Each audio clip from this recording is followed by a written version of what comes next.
ومن باع عینا اگر کسی نے کوئی چیز بیچ دی علی اللہ یسلمها الی رأس الشہر کہ میں آپ کو 1 مہینے تک نہیں دوں گا، بس میرے پاس رہے گا. مثلا اس نے اسکوٹر بیچ دیا نا کہ اسکوٹر آپ کو 15,000 میں دیا میں نے، لیکن 1 مہینے تک میرے پاس رہے گا، تو ایسی شرط لگانا اس سے کیا ہے البیع فاسد فاسد ہوگی. ومن باع جارۃ اگر کسی نے کوئی کنیز بیچ دی او دابۃ یا کوئی جانور الا حملها کہ ٹھیک ہے تو بیچ رہا ہوں لیکن اس کا جو حمل ہے وہ نہیں بیچوں گا، فسد البیع اس سے بھی بیع فاسد ہو جاتی ہے، کیونکہ آپ پر افراز ممکن نہیں ہے. استثناء کرنا تو درست نہیں ہے نا. آپ علیہ الصلوۃ والسلام نے استثناء سے بھی معنی فرمایا ایسی چیزوں میں جس میں افراز نہ ہو سکے. افراز کا کیا معنی؟ بیع کو الگ کر دینا. اور یہاں پر یہ تو اطراف ہے نا، حمل کس کی طرح؟ اطراف کی طرح. جیسے آپ کہہ دیں کہ میں یہ تو آپ کو بیچ رہا ہوں لیکن اس کا ٹائر نہیں بیچتا، یا تو میں آپ کو یہ غلام بیچ رہا ہوں لیکن اس کا ہاتھ نہیں بیچوں گا، تو یہ بات تو کیا ہے؟ خلاف بیع ہے. ومن اشترى ثوبا اگر کس نے کپڑا خریدا اس شرط پر خریدا کہ علی یعتقه علی ان یقطعه البائع کہ بھائی میرے لیے کاٹے گا وہ یخیط اور میرے لیے جا کر درزی سے کیا کرے گا؟ سلوائے گا بھی. قمیص میرے لیے قمیص بنے گا، قبان یا قبا بنے گا. نعلن یا کہا کہ میں آپ سے چمڑی وغیرہ اور جو ربڑ جو کچھ بنتے ہیں نا بوٹ وغیرہ کا سامان خام مال خریدوں گا، لیکن شرط یہ کہ علی ان یحذوها کہ تم میرے لیے اسے جوتا بناؤ گے، اور یہ شرکہ ہے میرے لیے شراک تسمہ وغیرہ لگاؤ گے، میرے لیے سب کچھ تیار کرو گے. فاسد فالبیع فاسد تو یہ بیع فاسد ہے. پھر اس کی جگہ کیا کرے؟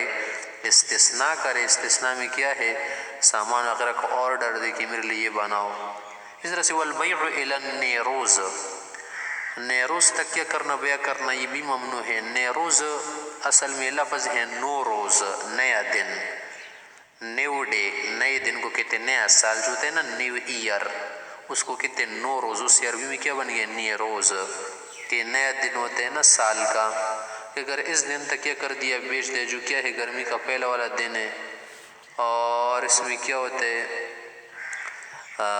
لوگ کیا کرتے ہیں یہود و نصارہ وغیرہ یا جو اس کیا ہے دوسرے مذہب کے لوگ یا آتش پرست وغیرہ وہ کیا کرتے اس میں عید وغیرہ کرتے ہیں. والمہرجان، اس طرح مہرجان سردی کا پہلا دن ہوتا ہے، اس کو مہرجان کہتے ہیں. اگر اس مدت تک اس نے بیع کر دی نا تو یہ بیع فاسد ہو جائے گی، کیونکہ جب اجل مجہول ہو تو اس سے بیع فاسد ہو جاتی ہے. ہاں اگر بائع و مشتری دونوں جان پہچان والے ہو، یعنی ان کو یہ مدت معلوم ہو، تو پھر ایسا کرنے میں کوئی کراہت نہیں. وصوم النصارى، یا نصارہ کا جو روزہ ہوتا ہے جس دن وہ روزہ رکھتے نا اگر ان کو معلوم نہ ہو.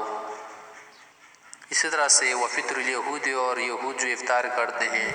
اذا لم يعرف المتبایعان ذلك، جب متبایعین کو یہ معلوم نہ ہو تو فاسد البیع فاسد ہوگی، کیونکہ اجل مجہول ہے، اور جب اجل مجہول ہو تو اس میں منازعات کا خطرہ ہوتا ہے. یفضی الی المنازعات ولا يجوز البیع الی الحصاد. اس طرح سے یہ کہنا کہ جب فصل کی کٹائی ہوگی، حاصاد کا کیا معنی؟ قطع الزرع والدیاس، اور کیا کرنا؟ فصل کا گاہ دینا اور تریشر کرنا. والقطاف، اس طرح سے پھل وغیرہ کا توڑ دینے کا جو مسمت. قدوم الحاج، حجیوں کے آنے کا جو وقت ہوگا تو یہ اجل رکھ دینا، یہ مدت رکھ دینا، مقرر کرنا. فإن تراضیا، اگر دونوں راضی ہو گئے بھائی مشتری باسقاط الاجل کہ جو اجل ہم نے مقرر کیا تھا نا ہم اسے ساکت کرتے ہیں. قبل یأخذ الناس فی الحصاد، فصل کی کٹائی میں لگنے سے پہلے، والدیاس، تریشر کرنے سے پہلے، قبل قدوم الحاج، حجیوں کے آنے سے پہلے. جاز البیع، تو پھر بیع جائز ہو جائے گی، کیونکہ اس میں جو فساد والا کام تھا نا وہ زائل ہو گیا. کیونکہ جب فساد والا کام زائل ہو جائے نا تو پھر اس سے بیع کی صحت برقرار رہتی ہے. لیکن یہ فساد کیا ہو؟ صلب عقد میں نہ ہو تو پھر بیع صحیح ہو جاتی ہے. آگے کہتے ہیں وَإِذَا قَبَضَ الْمُشْتَرِي الْمَبِيعَ فِي الْبَيْعِ الْفَاسِدِ، اگر بیع فاسد ہوگی تو اور مشتری نے مبیع قبض کر دی، لے لی. بِأَمْرِ الْبَائِعِ، بائع نے بھی امر دیا تھا، انہیں اجازت دی تھی. وفی العقد عوضان، اور عقد میں دونوں جو عوضین ہیں نا یہ کیا تھے؟ عوض تھے، اور اس عوض تھے کہ ان دونوں کی قیمت ہے مالیت کی چیزیں. کل واحد منہما مال ملک المبیع، تو ملک المبیع یہ جو کیا ہوگا؟ مشتری ہوگا، یہ مبیعے کا مالک ہو جائے گا. ولزمت ہو قیمت، اور اس کی قیمت لازم ہو جائے گی جس دن قبضہ کیا تھا. ولکل واحد من المتاکدین فسخ، ہاں فسخ بھی کر سکتے ہیں.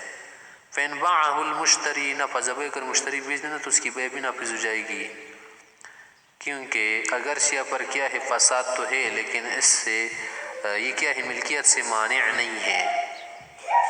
ومن جمع بین حر و عبد، اگر کس نے یہ کر دیا نا کہ بیع کے اندر ایک چیز تو حلال ہے دوسری چیز حرام ہے، یا ایک چیز جو ہے قابل ملکیت ہے دوسری چیز قابل ملکیت نہیں، جمع کر دیا، مثلا آزاد و غلام کو جمع کر دیا، اور شاۃ زکیۃ و میتۃ، ایک بکری ذبح ہو چکی تھی دوسری مردار ہو گئی تھی، ان دونوں کو جمع کر کے دونوں میں بیچتا ہوں، بطل البیع فیہما، دونوں میں بیع باطل ہو جائے گی، کیونکہ یہاں ایک چیز کا قبول کرنا دوسری چیز کے لیے شرط ہے، یعنی تب بیچوں گا نا جب یہ بھی خریدو گے، اور ایسا کرنا ممکن نہیں ہے کیونکہ یہاں پر صفقہ بھی ایک ہے، صفقہ واحدہ ہے، اور یہاں پر خر کا قبول کر دینا یہ شرط بیع میں کہ عبد تب دوں گا نا جب آزاد بھی اس کے ساتھ لوگے، تو اس لیے بیع کیا ہے درست نہیں ہے، اور اس میں غیر مبیعہ مبیعہ کے ساتھ ملائی گئی ہے، یہ بات بھی ہے۔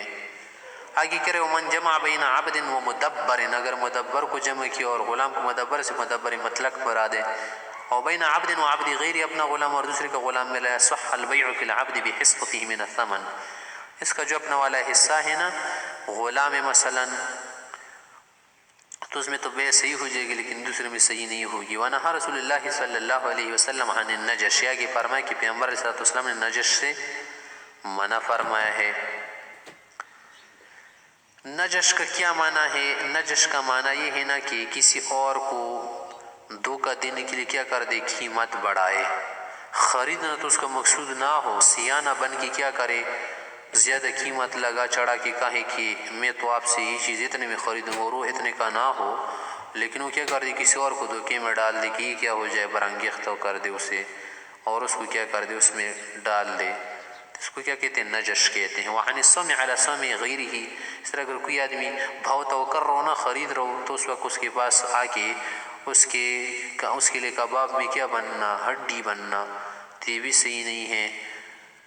وعن تلقی الجلب، اس طرح یہ بھی منع کہ ایک شہر سے کیا کر لے، قافلہ وغیرہ آئے، یہ اسی طرح سے تجارت وغیرہ کی جو کیا ہے گاڑی آئے تو اس کے لیے راستے میں نکل کے اسے خرید لے، اس کو تلقی البیوع بھی کہتے، تلقی الجلب، تلقی قافلہ بھی کہتے ہیں۔ وعن بیع الحاضر للباد، اس طرح سے شہر کا جو آدمی ہوتے شہری، اس کے لیے مناسب نہیں کہ وہ کیا کر لے دیہاتی وغیرہ کے لیے بیچ دے، جو کیا کرتا ہو شام کو گھر جاتا ہو، کیونکہ یہ پھر مہنگے میں بیچ دے گا۔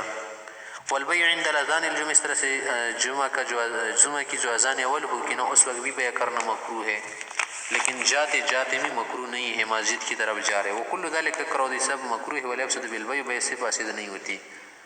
آگے کرے ومن ملک مملوکین صغیرین، اگر ایک آدمی دو ایسے غلاموں کا مالک ہو جائے کہ دونوں چھوٹے ہو، مثلا دونوں بھائی ہو یا ایک بہن بھائی ہو یا ایک کیا ہو، دونوں بہنیں ہو یا کیا ہو، ان کا رشتہ آپس میں حرام کا ہو، احدہما ذو رحم محرم من الاخر، کہ ایک دوسرے کا کیا ہو ذو رحم محرم ہو، یعنی حرام کا رشتہ بھی ہو اور رشتہ داری کا رشتہ بھی ہو، لم یفرق بینہما، تو اس کے لیے جائز نہیں کہ ایک کو بیچ دے اور دوسرا الگ چھوڑ دی، تفریق ہو جائے گا نا۔